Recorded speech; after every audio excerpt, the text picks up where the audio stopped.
Radhe Radhe friends, कैसे हैं आप सभी। आई होप सब ठीक होंगे। आज मैं आपको लेके आई हूँ अहोई अष्टमी की पूजा सामग्री एंड पूजा विधि।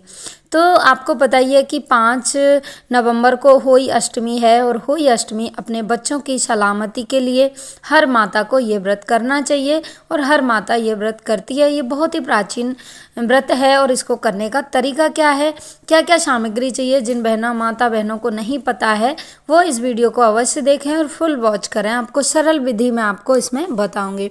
आपको एक चौकी लेनी है। नीचे आप पहले क्या है, इसको साफ कर लीजिएगा गंगा जल से, क्योंकि पहले लीपते थे, अभी हम इसको साफ करते हैं। उसके बाद लाल कपड़ा बिछा लीजिए। होली अष्टमी की जो तस्वीर होती है वो मार्केट में अवेलेबल होती है, आप वो लेके आइए और अगर वो लगाइए। मेरे पास अभी नहीं थी, पुराना कैलेंडर मेरा फट गया था, मैं नया लेके आऊँगी।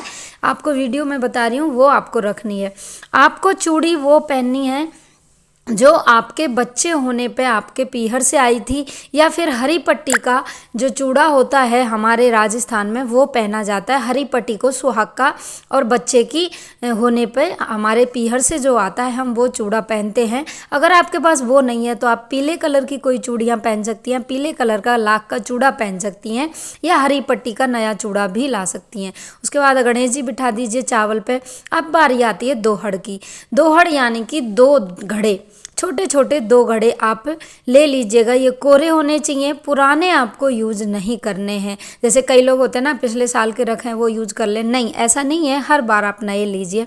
अगर आपके पास 2 घड़े नहीं है तो आप एक गड़वा कोई भी तांबे या पीतल का लेके भी उसको दोहड़ बना सकते हैं।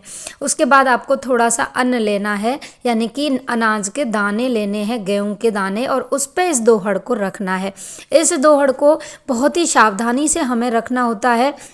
अगर आपके पास मोटा गड़ा बड़ा गड़ा नहीं है दोहड़ का, तो आप 2 करवे भी ले सकते हैं, यानी कि जो 2 ये कमोई आती है ना, हमारे यहाँ करवा कमोई अलग आती हैं। आप बाज़ार में जब करवा मिट्टी वाले की दुकान पे जाओगे तो आप करवा कमोई दोनों में अंतर होता है, क्योंकि करवा में ये जो होता है ना चोंच सी होती है जल चढ़ाने की, ये नहीं होती है, कमोई में ये होती है।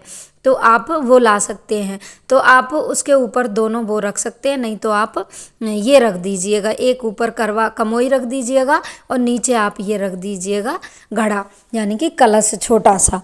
इनको क्योंकि रखना जोड़ा में है, क्योंकि जब भी माता बहन कुआं पूजन होता है, पूजने जाती हैं तो जेगड़ सिर पर लेके जाती हैं, ये उसी का प्रतीक है। इसको अच्छे सावधानी से रखना है। देखिए मैं नीचे रख रही थी तो वो डुगल रही थी, आपको ऐसे नहीं रखना है।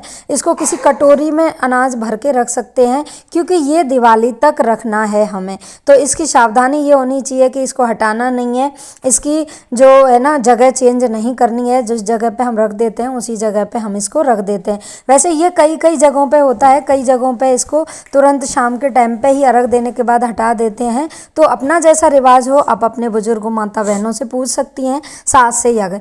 अब आती है इसमें मेन बारी इसकी, ये होती है श्याऊ माता की माला।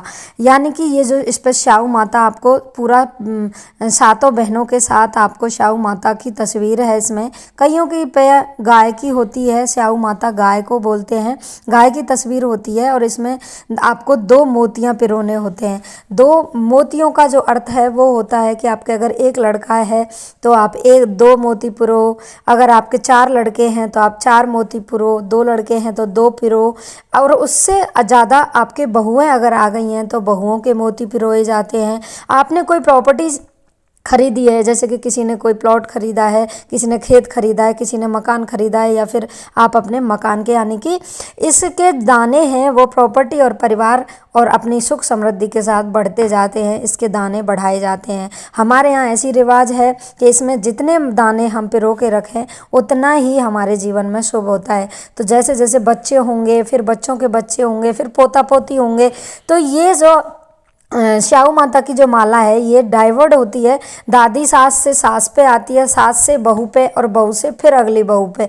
ऐसे ये सास हमें गिफ्ट में देती है। मेरी तो सास नहीं करती थी ये व्रत, तो मैं तो खुद ही खरीद के लाई हूँ। तो लेकिन मैं इसलिए ही लाई हूँ कि मैं आगे अपनी बहू को दूंगी, बहू अपनी बहू को देगी। ऐसे ये परिवार में जितने भी वंश वृद्धि होती है उसके ही मोती इसमें बढ़े जाते हैं। उसके बाद आपको अनाज का एक कटोरा लेना है पूरा, क्योंकि ये जो है मनसना है, हमें अन्न मनसना है। इस पूजा में अन्न का विशेष महत्व होता है। आप इसकी जगह पे चावल ले सकते हैं, बाजरा ले सकते हैं या ज्वार ले सकते हैं, कोई भी जौ, कोई भी आप सामग्री ले सकते हैं। इसको मनस के हमें ब्राह्मणी को या किसी गरीब इंसान को दान में देना है। अपने बच्चों के ऊपर से उसार के हम लोग इसको दान देते हैं। उसके बाद आपको एक प्लेट में नाज लेना है, यानी कि गेहूँ, और गेहूँ के दाने आप अपने बच्चों को मतलब उसमें दीपक आपको प्रज्वलित करना है। एक आप चुनरी लेके श्याऊ माता की तस्वीर पर ज़रूर अवश्य चढ़ाइएगा, क्योंकि उनका श्रृंगार हमें करना है। उसके बाद कोई भी ऋतु फल ले लीजिएगा, एक गड़वा पानी, और आप चीनी या बतासे कोई भी चीज़ साथ में भी ले सकते हैं, क्योंकि आपको ये पूजने के लिए चाहिए। उसके बाद हमारे यहाँ शाम को कढ़ाई होती है, उसका भोग हम लगाते हैं। अब आती है सास के वायने की बात। उस दिन सास के लिए विशेष प्रकार से वायना निकाला जाता है, जिसमें आप कोई भी साड़ी ले सकते हैं। श्रृंगार की संपूर्ण सामग्री होनी चाहिए, अगर आपकी सास सुहागन है तो। अगर सास सुहागन नहीं है तो ये जो सामग्री है वो हम अन्य किसी औरत को नहीं दे सकते हैं, सास को ही जाती है। अगर सास है, चाहे वो विधवा है चाहे वो सुहागन है, सास को ही जाती है। और अगर नहीं है सास, तब ये किसी को दी जाती है। अगर जब तक सास जिंदा है, ये हमारे यहाँ सास को ही दी जाती है।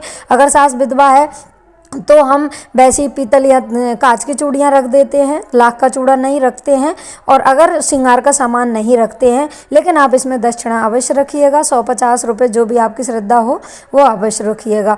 ये हो गया सामग्री। उसमें आप ऋतु फल ले लीजिए। हल्दी कुमकुम से इसका पूजन होता है। हल्दी का विशेष महत्व इसमें बताया गया है कि हल्दी से माता श्याऊ की पूजा होती है। उसके बाद आप कलावा भी ले लीजिएगा। कलावा से सबको स्नान आदि करा के आपको सबको तिलक करना है, कलावा समर्पित करना है, वस्त्र रूपी कलावा आप समर्पित कर दीजिए। उसके बाद दोहड़ का पूजन होता है। दोहड़ का पूजन करना इसमें बहुत ही विशेष है।